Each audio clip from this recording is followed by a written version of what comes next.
तो आज की मूवी के अंदर हम लोग देखने वाले हैं कि कैसे हाई आईक्यू वाले चोर चोरी करते हैं, पर यह तरीका इतना आम नहीं है जितना आप समझ रहे हो। इसीलिए ज्यादा सस्पेंस ना क्रिएट करते हुए डायरेक्ट करते हैं मूवी को स्टार्ट। तो मूवी स्टार्ट होती है वेनिस से और इसके बाद हमको दिखाया जाता है इस मूवी का मेन कैरेक्टर जिसका नाम होता है साइरस। तो साइरस दरअसल होता है एक चोर जो कि यहाँ पर आया है एनएफटी खरीदने के लिए, पर जाहिर सी बात है वो चोर है तो वो खरीदने वाला नहीं है।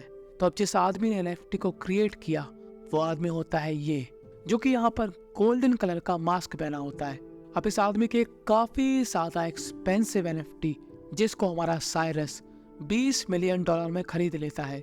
और जैसे ही आदमी बोलता है यहाँ पर सोल्ड, वैसे ही साइरस अपने एक साथी से बोलकर यहाँ पर इमरजेंसी अलार्म बजवा देता है और यहाँ पर अफरा तफरी मच जाती है। और ये वजनधारी एनएफटी का क्रिएटर इधर से उधर हो रहा होता है। तभी यहाँ पर साइरस कहता है, अरे तू मेरे साथ चल, मैंने तेरी एनएफटी खरीदी है $20 मिलियन में। तो अभी एनएफटी क्रिएटर सोचता है कि ये बंदा कोई जेन्युइन बंदा होगा क्योंकि इसी ने मेरी एनएफटी खरीदी, तो ये उसी के साथ चला जाता है।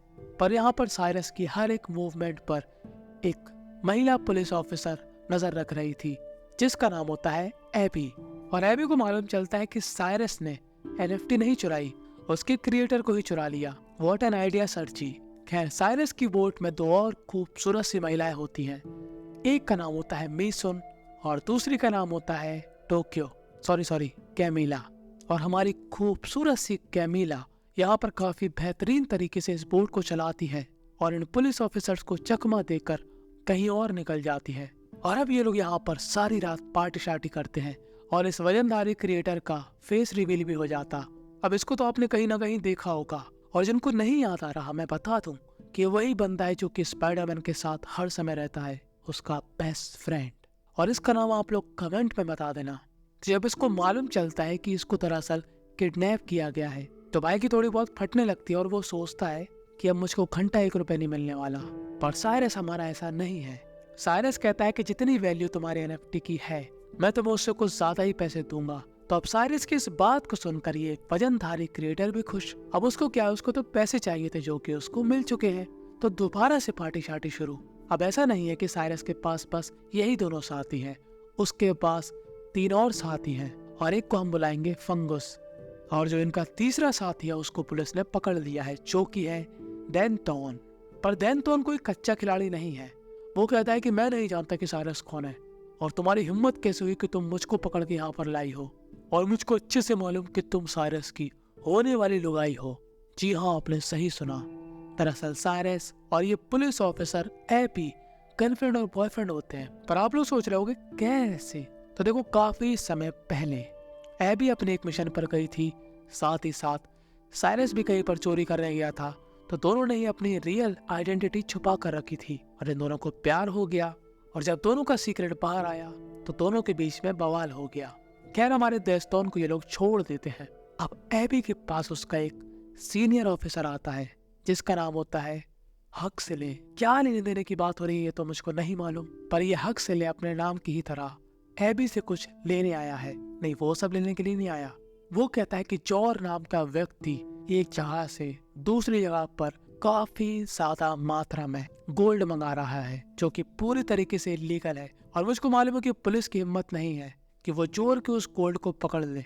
इसलिए मैं चाहता हूँ कि तुम अपने बॉयफ्रेंड से बात करो कि वो लोग इस गोल्ड को चुरा कर मुझको सौंप दे, और उनके ऊपर जितने भी चार्जेस हैं, जितने भी क्राइम के केस हैं, मैं वो सब मिटा दूंगा।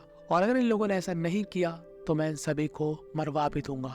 वह भी जानते हैं कि मरवाना गलत चीज है। अरे मतलब लोगों को मरवाना गलत चीज है। और अब एबी साइरस को कन्विंस कर लेती है और साथ ही साथ साइरस अपने बाकी साथियों को कन्विंस कर लेता है। अब पहले तो ये लोग आनाकानी करते हैं कि हम लोग ये सब काम नहीं करने वाले, वो भी पुलिस के लिए। पर साइरस इनको समझाता है और इमोशनल अत्याचार करके इनको बना ही लेता है। और अब यहाँ से सीन शिफ्ट होता है और हमको दिखाया जाता है जॉर।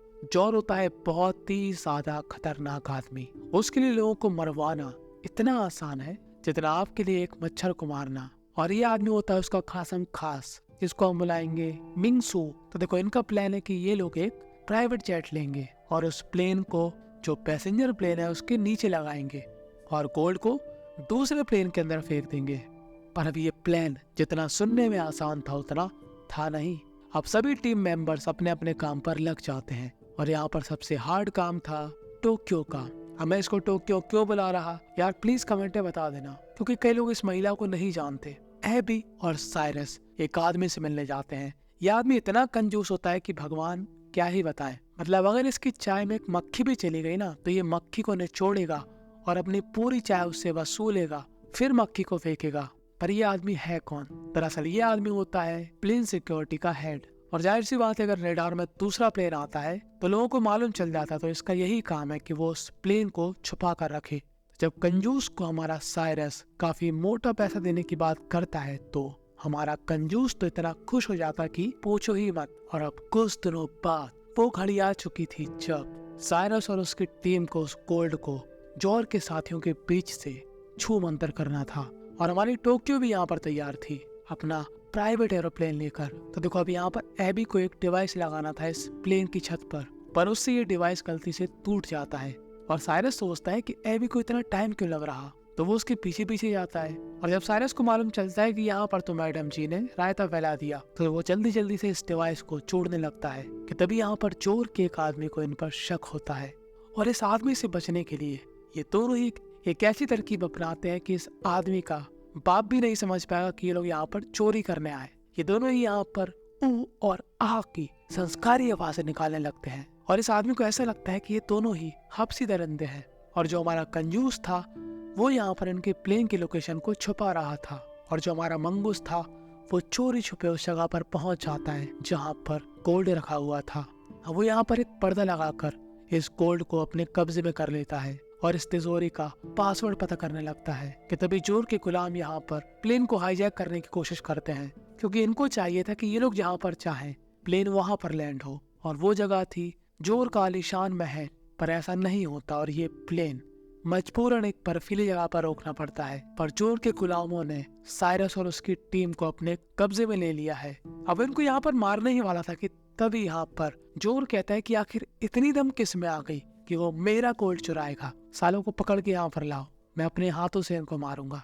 और दूसरी तरफ मिंग शू और उसके साथी जो कि साइरस, एबी और टोक्यो को बंदी बना चुके थे। पर यहाँ पर प्लेन भी टोक्यो उड़ा रही थी, क्योंकि यहाँ सब में से बस उसको ही प्लेन उड़ाना आता था। और जो गोल्ड था वो मिंग शू ने इस प्लेन में ट्रांसफर कर लिया था। और अब ये लोग जा रहे हैं चोर की हवेली पर। और चोर जिसको ये गोल्ड बेचने वाला है वो यही महिला है जो कि काफी ज्यादा स्ट्रिक्ट है। और वो यहाँ पर बात बात में जोर की बेइज्जती करती है। अब जोर ठहरा काफी खतरनाक इंसान, पर वो सिर्फ पैसे के लिए अपने गुस्से को थोड़ा काबू में रखता है, क्योंकि वो अंदर से ये चाह रहा था कि वो इस औरत की यहीं पर समाधि बना दे। खैर, अब इस प्लेन को फॉलो करते हुए यहाँ पर आ जाते हैं हक्सले के सोल्जर। हक्सले जो कि एबी का सीनियर है। अब हक्सले को किसी भी हालत में गोल्ड चाहिए था, और वो यहाँ पर पता क्या कहता है कि इस प्लेन को उड़ा दो, जबकि उसको मालूम था कि इस प्लेन के अंदर एबी और भी साथी हैं।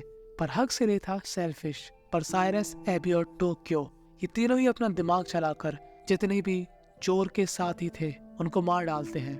और टोक्यो यहाँ पर प्लेन के ऊपर एक मैसेज राइट कर देती है कि इस प्लेन के अंदर हॉस्टेजेस हैं, और अब चाह कर भी हक्सले इस प्लेन पर हमला नहीं कर सकता, क्योंकि उसके सीनियर्स ने भी ये मैसेज देख लिया है। तो अब ये दोनों ही प्लेन यहाँ से चले जाते हैं। और तभी यहाँ पर टोक्यो को दिखता है एक रनवे, और ये रनवे था जो कि हवेली का। और ये लोग इस प्लेन को यहीं पर लैंड कर देते हैं, जो कि बिल्कुल भी अच्छी तरीके से लैंड नहीं होता। खैर, ये लोग जैसे ही बाहर निकलते हैं जोर के साथ ही यहाँ पर इन पर गन तान देते हैं। पर यहाँ पर साइरस कहता है कि तुमको गोल्ड चाहिए था, वो मैं तुम्हारे पास लेकर आ गया। पर तभी जोर को मालूम चलता है कि इनमें से एक इंसान पुलिस का आदमी है। और साइरस कहता है कि पुलिस का आदमी तो मैं हूँ। और ये महिला पुलिस के चक्कर में बिल्कुल भी नहीं फंसना चाहती थी, और वो यहाँ से जाने लगती है कि तभी यहाँ पर चोर के गुस्से का पारा हाई हो जाता है और वो इस महिला को गोली मार देता है। और अब बारी थी साइरस की कि तभी यहाँ पर आ जाती है पुलिस और इन सभी पर गन तान देती है। पर अब पुलिस को ये बात नहीं मालूम थी कि यहाँ पर दोषी कौन है, कि तभी यहाँ पर टोक्यो चलाती है दिमाग।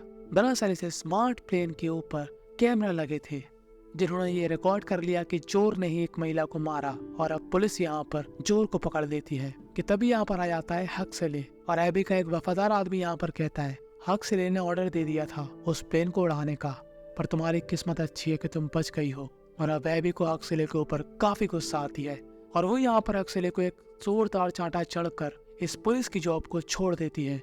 और वो भी साइरस और उसके साथियों के साथ इस बोट में बैठकर यहाँ से चली जाती है और ये पूरा गोल्ड मिल जाता है हक्सले को, जो कि उसको चाहिए था। और अब एक दिन बाद साइरस यहाँ पर एबी को एक काफी बड़ा सीक्रेट बताता है कि वो पूरा सोना उसने पहले ही चुरा लिया था। और अब एबी सोचती है आखिर कैसे। तो अब साइरस यहाँ पर बताता है उसका मास्टर प्लान। वो कहता है कि मैंने मंगूस को भेजकर उस रियल गोल्ड को पहली बार फेंकवा दिया था, जो कि अभी भी एक नदी में पड़ा हुआ है। और साइरस ने आयरन पर गोल्डन कलर करके वहाँ पर नकली गोल्ड रख दिया। तो जो हक्सले के हाथ में लगा वो लगा घंटा, और हमारे हाथ लगा चोर का रियल गोल्ड। और बस यहीं पर ये मूवी थी एंड हो जाती है। इस मूवी से हमको यही सीखने को मिला कि अपना प्लान भी किसी को भी नहीं बताना चाहिए जब तक कि वो प्लान भी सक्सेसफुली कंप्लीट ना हो जाए। और ऐसी ही बेहतरीन मूवी के लिए सब्सक्राइब दिस चैनल नाउ। और अगर आपको साउथ की मूवी देखना पसंद है तो आप मेरे दूसरे चैनल पोलो वर्सेस को भी सब्सक्राइब कर सकते हो।